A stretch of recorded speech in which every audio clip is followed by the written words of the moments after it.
بسم اللہ الرحمن الرحیم۔ السلام علیکم ڈیئر اسٹوڈنٹس، میں ہوں محمد عارف اور آپ دیکھ رہے ہیں میرے YouTube channel Arif the educator.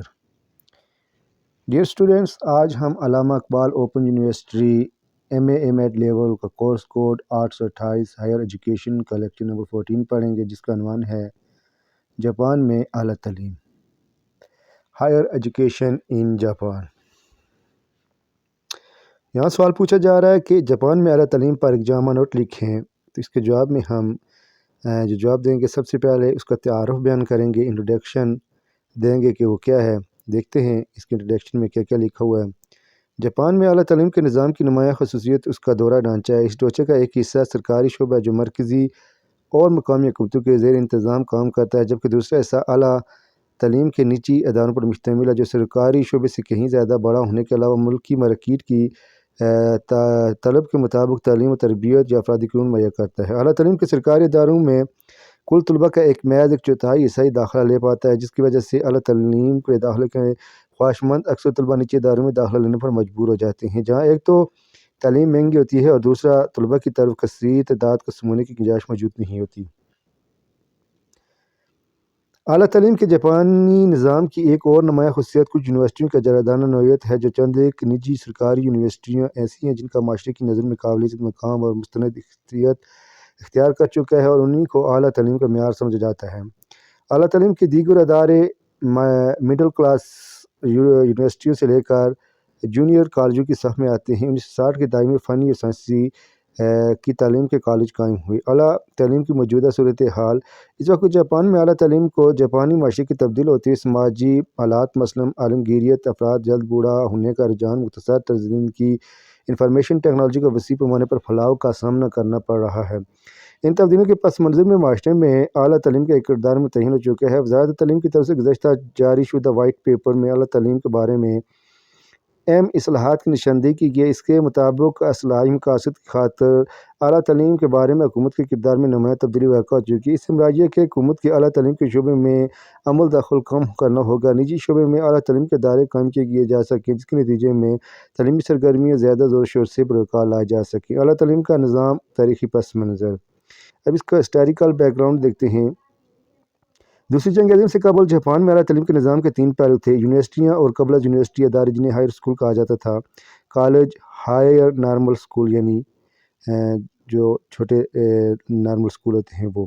اعلیٰ تعلیم کے لیے جو پہلا ادارہ قائم کیا گیا وہ مربی طرز کا تھا، جسے امپیریل یونیورسٹی کے نام سے 1886 میں قائم کیا گیا۔ یونیورسٹی کے قیام کا مقصد یہ تھا کہ 1877 میں قائم شدہ ٹوکیو یونیورسٹی کی تشکیل نو کی جائے۔ بعد میں سالوں میں مزید یونیورسٹی بھی قائم کی گئی، دوسری یونیورسٹی کے طور پر قائم کیا۔ اس کے علاوہ پھر جو یہ یونیورسٹیوں کے نام لکھے ہوئے ہیں یہ اور اس کے ساتھ اور بہت سی یونیورسٹی انتہائی شہرت کی مالک تھی، اور انہیں اعلیٰ تعلیم کے سلسلے میں تعلیم و تحقیق میں اہم کردار ادا کیا۔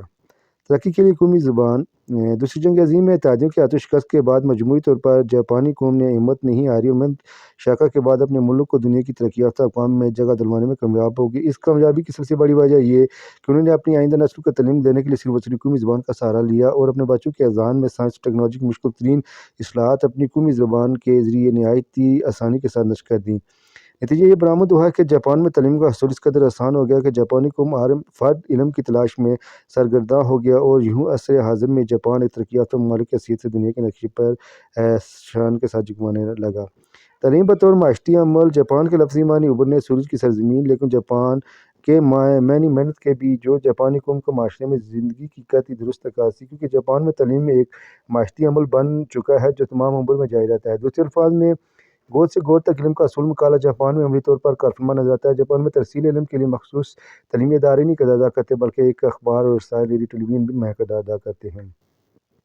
اعلیٰ تعلیم کا بنیادی نصب والا آئین۔ جاپان میں اعلیٰ تعلیم کا بنیادی نصب والا آئین مندرجہ ذیل ہے: جمہوری اور پرامن ریاست کے بنیادی اعتماد، شہریوں کی دستیابی، انسانی حقوق کے پاسدار معاشرے کی تشکیل، امن و صداقت کے اصولوں سے محبت، تحصیل علم کے لیے یکساں مواقع، ہر قسم کے لیے اپنی صلاحیتوں کے لیے اظہار، تحصیل علم میں نسل، عقیدہ، جنس، معاشی، خاندانی حیثیت کے امتیازی حیثیت کو غیر موجودگی، متوازن تشکیل، اور تعلیمی معاملات میں سیاسی عدم، مذہبی عدم مداخلت۔ اعلیٰ تعلیم کے شعبے میں اصلاحات۔ جاپان میں اعلیٰ تعلیم کے شعبے میں 1918 میں بڑے پیمانے پر اصلاحات کی گئی۔ اس سے پہلے جاپانی شاہی ہوتی تھی جو حکومت کے زیر اہتمام تھی۔ اب نجی کالج جامعات کھولنے کی اجازت مل گئی ہے، جس کے نتیجے میں پرانے اہم روایتی نجی کالجوں کو یا تو جامعات یا ہائر ایجوکیشن کا درجہ دے دیا گیا ہے۔ اعلیٰ تعلیم کے ضمن میں جاپانی حکومت کا کردار۔ اعلیٰ تعلیم کے لحاظ سے جاپانی حکومت اس عمل میں دلچسپی لیتی رہی ہے کہ ملک میں خواندگی کی شرح زیادہ سے زیادہ ہو۔ یوں اس مقصد کے حصول کے لیے جاپانی حکومت کی کوشش کامیاب رہی ہے۔ جاپان میں آج شرح خواندگی 100% ہے۔ جاپان میں تعلیم کے شعبے میں ہر سطح کے لحاظ سے عدم مرکزیت اور جمہوریت موجود ہے۔ جاپانی حکومت اپنے ملک کے ہر نوجوان کو جو تعلیم کے حصول کی صلاحیت کا عمل ہے، ہر فرد کی سہولت اور موقع فراہم کرتی ہے۔ جاپان میں ابتدائی تعلیم کے پروگرام میں کسی مسئلے کا سامنا نہیں کرنا پڑا اور نہ ہی اسکول، کالج اور یونیورسٹی سے تحصیل کا حصول کیا جاتا ہے۔ جاپانی حکومت ہر سطح پر اپنے شہریوں کو تعلیمی سہولت فراہم سمجھتی ہے۔ یہاں تعلیم لازمی اور مفت ہے۔ جاپان میں پیشہ ورانہ تعلیم کا فروغ سیکنڈری سطح سے ہی شروع ہوتا ہے اور یہاں پیشہ ورانہ اساتذہ کی کمی نہیں۔ جاپان میں اعلیٰ تعلیم حاصل کرنے والے نوجوانوں کی شرح 25% ہے۔ یہاں اعلیٰ نوجوانوں کا مقصد تمام مضامین اور تمام شعبوں میں تحقیق کو فروغ دینا ہے۔ جاپان میں ہر سطح پر تعلیم کے بعد نصاب میں مناسب تبدیلیاں بروکار لائی جائیں۔ اعلیٰ تعلیم کے ضمن میں اساتذہ کا کردار۔ جاپان میں اعلیٰ تعلیم کے اداروں میں اعلیٰ تربیت یافتہ اساتذہ اپنے فرائض مؤثر طور پر انجام دے رہے ہیں۔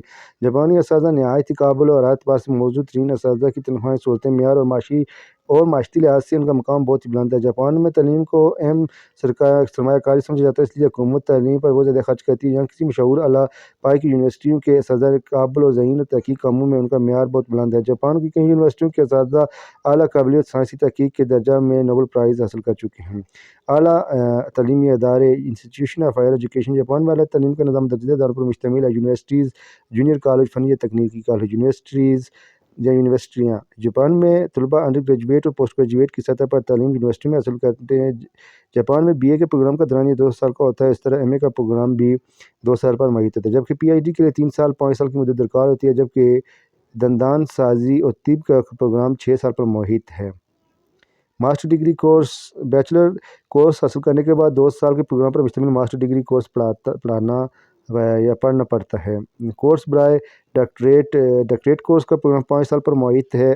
ایسے طلباء جو ماسٹر ڈگری بھی حاصل کر چکے ہوں تو ان کے لیے ڈاکٹریٹ ڈگری کی میعاد 3 سال ہوتی ہے۔ یہاں میڈیکل کورس اور dental course master degree course کی سطح کا نہیں ہوتا۔ بیچلر ڈگری حاصل کرنے کے بعد پھر 4 سال تک عرصے کے لیے میڈیسن اور ڈاکٹریٹ کی کورس کو مکمل کرنا پڑتا ہے۔ Junior college. جاپان میں جونیئر کالج کے دورانیے کو بیچلر پروگرام کا حصہ قرار دیا جاتا ہے۔ یہاں اعلیٰ ثانوی اسکول کے گریجویٹس کو 2 سے 3 سال کی مدت کو پڑھایا جاتا ہے۔ فنی یا تکنیکی کالج۔ ان کالجوں کا آغاز 1962 میں ہوا۔ ان کالجوں میں ان طلباء کی تکنیکی کورسوں کی تربیت دی جاتی ہے جن کے پاس کسی ٹیکنیکل کالج سے سیکنڈری کورس کی ڈگری ہو۔ اس تربیت کے لیے 5 سال کے عرصہ کی مدت درکار ہوتی ہے۔ تربیتی پروگرام برائے اساتذہ ٹیچر ٹریننگ پروگرام۔ جاپان میں اعلیٰ تعلیمی اداروں کے اساتذہ نہایت ہی قابل اعلیٰ تربیت یافتہ ہوتے ہیں۔ یہاں اچھے ادارے موجود ہوتے ہیں جو اساتذہ کو جدید ضرورتوں اور معیار کے مطابق تربیت مہیا کرتے ہیں۔ جاپان میں اساتذہ کی 2 اقسام ہیں جنہیں ملازمت مہیا کی جاتی ہے: کل وقتی اساتذہ اور وہ اساتذہ جنہیں ایمرجنسی سرٹیفکیٹ عطا کیے جاتے ہیں۔ یونیورسٹی میں داخلے کا طریقہ کار۔ داخلے کی مشکل نوعیت۔ اعلیٰ یونیورسٹی میں داخلہ خوش قسمتی کی علامت سمجھا جاتا ہے اور سرکاری یونیورسٹیوں کے علاوہ نجی یونیورسٹیاں بھی قابل اہمیت ہیں۔ جاپان میں اعلیٰ تعلیمی پروگرام کے امتحان میں کامیابی اس قدر مشکل نہیں کہ جس قدر یونیورسٹی میں داخلہ ہے۔ داخلے کے لیے درکار تعلیمی قابلیت۔ یونیورسٹی اور کالجوں میں ان طلباء کو داخلہ دیا جاتا ہے جنہیں 12 سالہ اسکول کی تعلیم مکمل کر لی ہو اور طلباء کی تعلیم اور قابلیت وزارت تعلیم کے گریجویشن کے برابر ہوتی ہے۔ اس قسم کی تعلیمی علم کے علاوہ داخلے کے ٹیسٹ بھی لیے جاتے ہیں۔ استحقاق کے مطابق داخلہ۔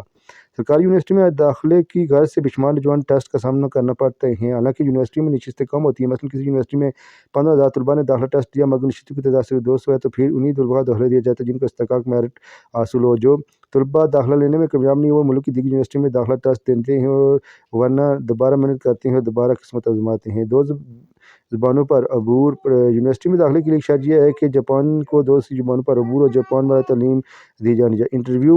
جب کوئی طالب علم کی ڈگری حاصل کے لیے داخلہ ٹیسٹ کامیابی حاصل کر لیتا ہے پھر اسے 8 سے 10 سال یونیورسٹی فیکلٹی ممبران کے بورڈ کے سامنے پیش ہونا پڑتا ہے اور بورڈ طالب علم کی تحقیق کے موضوع کے بارے میں سوال کرتے ہیں اور مقالے حاصل کرتے ہیں۔ جاپان میں نظام تعلیم کے مسائل۔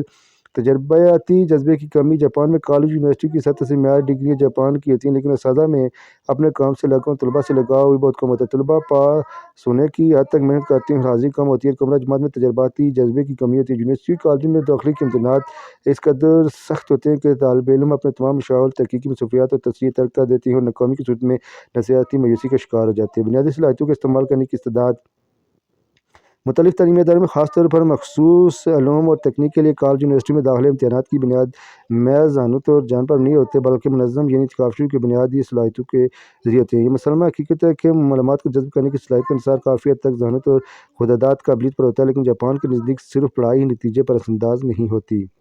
تو ڈیئر اسٹوڈنٹس، یہ تھا آج کا ہمارا لیکچر جو اختتام پہ ضرور ہوا۔ میں آپ سے اجازت چاہتا ہوں۔ خدا حافظ۔ السلام علیکم۔